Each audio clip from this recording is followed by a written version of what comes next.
ঘূর্ণিঝড় রেমাল আরও শক্তিশালী হয়ে প্রবল ঘূর্ণিঝড়ে পরিণত হয়ে বাংলাদেশের খুলনা ও বরিশাল উপকূলের দিকে দ্রুত এগিয়ে আসছে। প্রবল ঘূর্ণিঝড়টি বাংলাদেশের উপকূল থেকে 270 কিলোমিটারেরও কম দূরে অবস্থান করছে। প্রবল ঘূর্ণিঝড় কেন্দ্রের 64 কিলোমিটারের মধ্যে বাতাসের একটানা সর্বোচ্চ গতিবেগ ঘন্টায় 90 কিলোমিটার, যা দমকা বা ঝোড়ো হাওয়ার আকারে 120 কিলোমিটার পর্যন্ত বাড়তে পারে। প্রবল ঘূর্ণিঝড় কেন্দ্রের নিকটবর্তী এলাকায় সাগর বিক্ষুব্ধ রয়েছে। রেমালের ক্ষয়ক্ষতি এড়াতে বাংলাদেশে পায়রা ও মোংলা সমুদ্র বন্দরকে 10 নম্বর মহাবিপদ সংকেত দেখিয়ে দিতে বলা হয়েছে। তবে বাংলাদেশের উপকূলীয় জেলা খুলনা, সাতক্ষীরা, বাগেরহাট, পিরোজপুর, ঝালকাঠি, বরগুনা, বরিশাল, ভোলা, পটুয়াখালী এবং তাদের অদূরবর্তী দ্বীপ ও চর 10 নম্বর মহাবিপদ সংকেতের আওতায় থাকবে। একই সঙ্গে চট্টগ্রাম ও কক্সবাজার সমুদ্র বন্দরে 9 নম্বর মহাবিপদ সংকেত দেখিয়ে যেতে বলেছে। এছাড়াও উপকূলীয় জেলা চট্টগ্রাম, কক্সবাজার, ফেনী, কুমিল্লা, নোয়াখালী, লক্ষ্মীপুর, চাঁদপুর এবং তাদের অদূরবর্তী দ্বীপ ও চর 9 নম্বর মহাবিপদ সংকেতের আওতায় থাকবে বলে জানিয়েছে বাংলাদেশের আবহাওয়া অধিদপ্তর।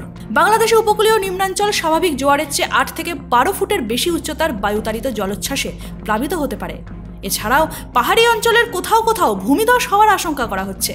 উত্তর বঙ্গোপসাগর ও গভীর সাগরে অবস্থানরত মাছ ধরার নৌকা ও ট্রলার সমূহকে পরবর্তী নির্দেশ না দেওয়া পর্যন্ত নিরাপদ আশ্রয়ে থাকতে বলা হলো। রেমালের কারণে বাংলাদেশের উপকূল অঞ্চলে লাখ লাখ বাসিন্দা আতঙ্কে উৎকণ্ঠায় রয়েছে। বরিশাল, ভোলা, পটুয়াখালী, ফেনী, কুমিল্লা, নোয়াখালী, লক্ষ্মীপুর, চাঁদপুর, চট্টগ্রাম, কক্সবাজার এবং তাদের অদূরবর্তী দ্বীপ ও চরসমূহের নিম্নাঞ্চল স্বাভাবিক জোয়ারের চেয়ে 8 থেকে 10 ফুট বায়ুতাড়িত জলোচ্ছ্বাসে প্লাবিত হতে পারে। প্রবল ঘূর্ণিঝড়ের প্রভাবে রাজশাহী, রংপুর, ময়মনসিংহ, ঢাকা, খুলনা, বরিশাল ও চট্টগ্রাম এবং সিলেট বিভাগের দমকা অথবা জোড়ো হাওয়া সহ ভারী থেকে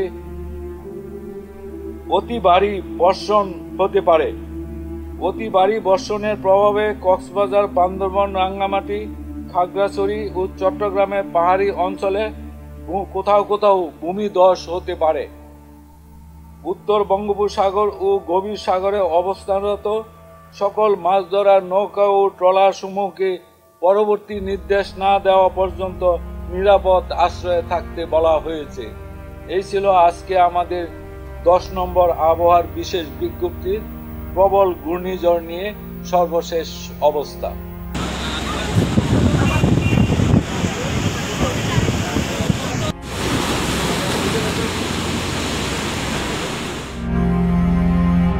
ঢাকা থেকে হাবিবুর রহমানের রিপোর্ট, এনএম নিউজ।